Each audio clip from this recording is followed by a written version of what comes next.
So the next step is winding and installing L4. So I did cover winding L4 in another video, and I even have an L4 here. And so as long as my wire that I used is the same as the wire in the kit, yep, we're good to go. So L4 is more of the same. So I'm just going to go ahead and pop this in now for you guys.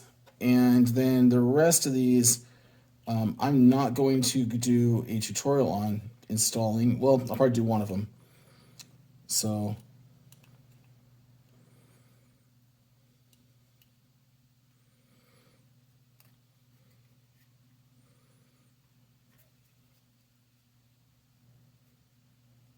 there we go. So L4 is 10 turns. I'm just going to confirm my turns real quick. So we have one, this is one turn because it goes through the middle. 1, 2, 3, 4, 5, 6, 7, 8, 9, 10. We're good. And I'll pull this through.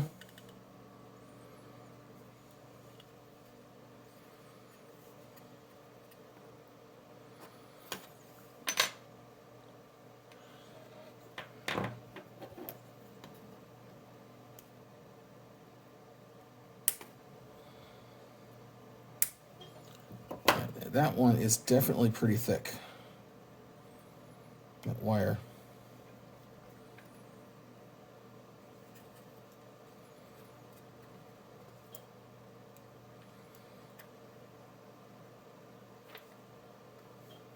And the end of this wire is not helping. There we go. Just make sure it wasn't binding up in the hole, and it's not. So try to keep this in frame here. Sorry, still getting used to this.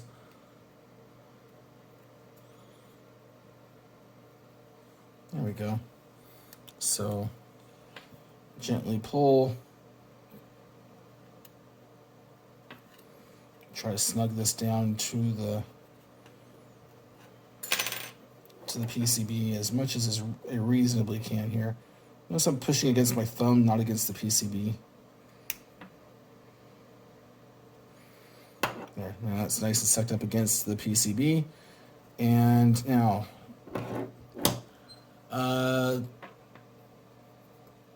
yep, more of the same here. So careful, there is a very, very small capacitor right there.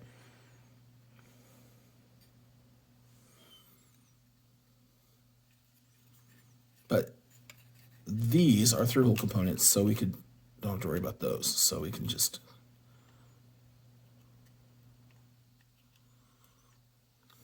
And there was light.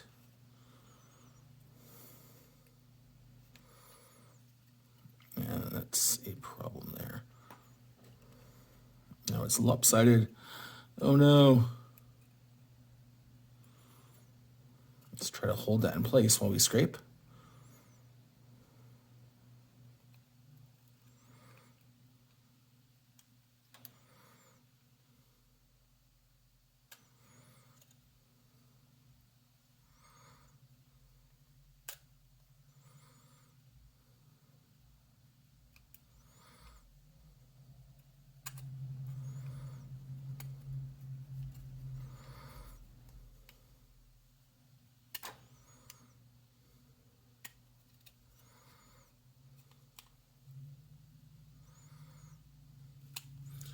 All right, and then trim to 2 millimeter.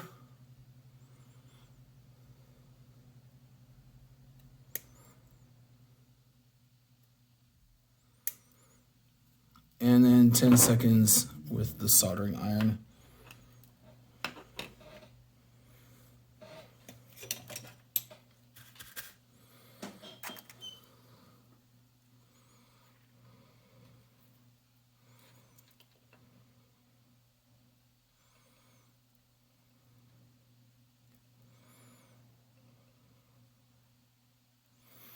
And we'll call it 1, 2, 3, 4, 5, 6, 7, 8, 9, 10. All right. And turn the board this way to avoid that capacitor. And with some heat and some solder. 1, 2, 3, 4, 5. Come on now. 6, 7, 8, 9, 10. I got a solder bridge. Darn it. All right, you see what I did there? I bridged solder with that capacitor. So we can need to undo that by melting it. And look at that. Solved, I think.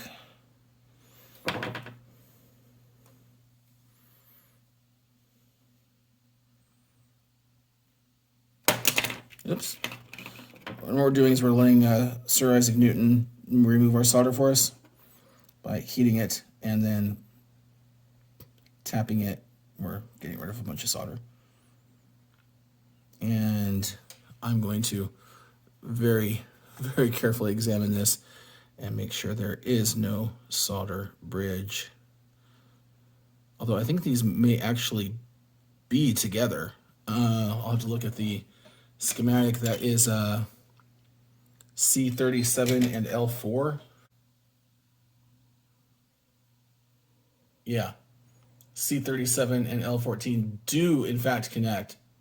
So I really could have left. It's just a decoupling capacitor to that. So that solder bridge would not have mattered at all. So yay for that. Okay. All right. Thank you, Hans, for including the schematics. That is so helpful. You know, people give Hans a bad time for not open sourcing the firmware, but I think that's better that he doesn't personally. However, he does publish the schematic, which I think is wonderful. All right, so that was L14. I kept saying L4, which is wrong, and L14. I think that's it. I don't think there's an easy way to check the continuity. Actually, there is an easy way to check the continuity.